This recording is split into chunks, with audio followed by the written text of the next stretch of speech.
Premog uporabljamo za proizvajanje električne energije, ogrevanje in tudi izdelavo mila, barvil in drugih kemikalij. Pri izgorevanju premoga pa v zrak uhaja plin, ki povzroča nastanek kislega dežja. Kateri plin je to?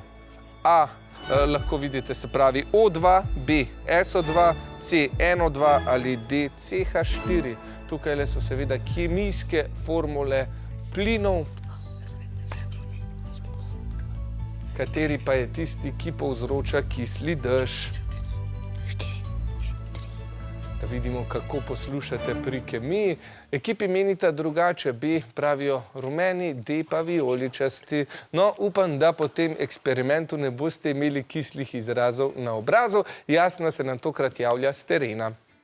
Premog vsebuje žveplo, kar pomeni, da nastaja žveplov dioksid. Ta se poveže z vlago in nastane žveplova kislina, ki pa se utekočini kot kisli dež.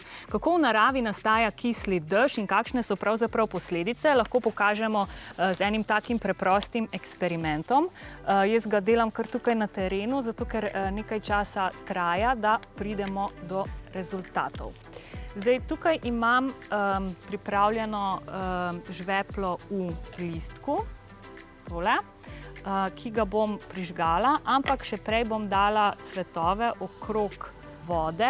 Voda seveda predstavlja vlago v naravi, cvetovi pa naravo in na cvetovih bomo zelo lepo videli, kakšne so potem tudi posledice. Zdaj bom pa še prižgala tale žveplov listič. Imam pinceto, saj se ne smem dotakniti žvepla. Tako, to sedaj gori, ga dam noter in hitro poveznem čez, ker tale čaša predstavlja atmosfero. Zdaj, ko kisli dež nastaja v naravi, pomeni, da je vlaga 1000-krat bolj kisla kot sicer.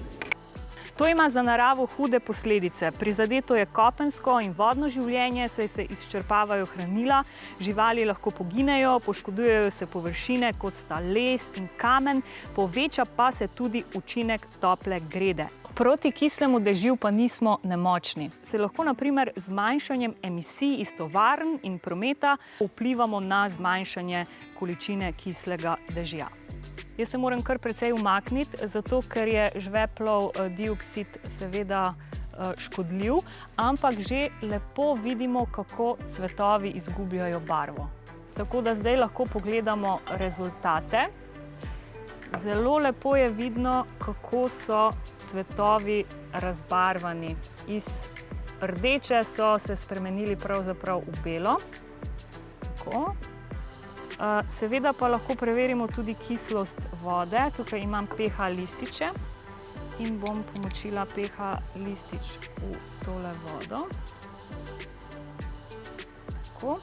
Zdaj pa poglejmo rezultate. Ja, zelo očitno je, da je voda kisla.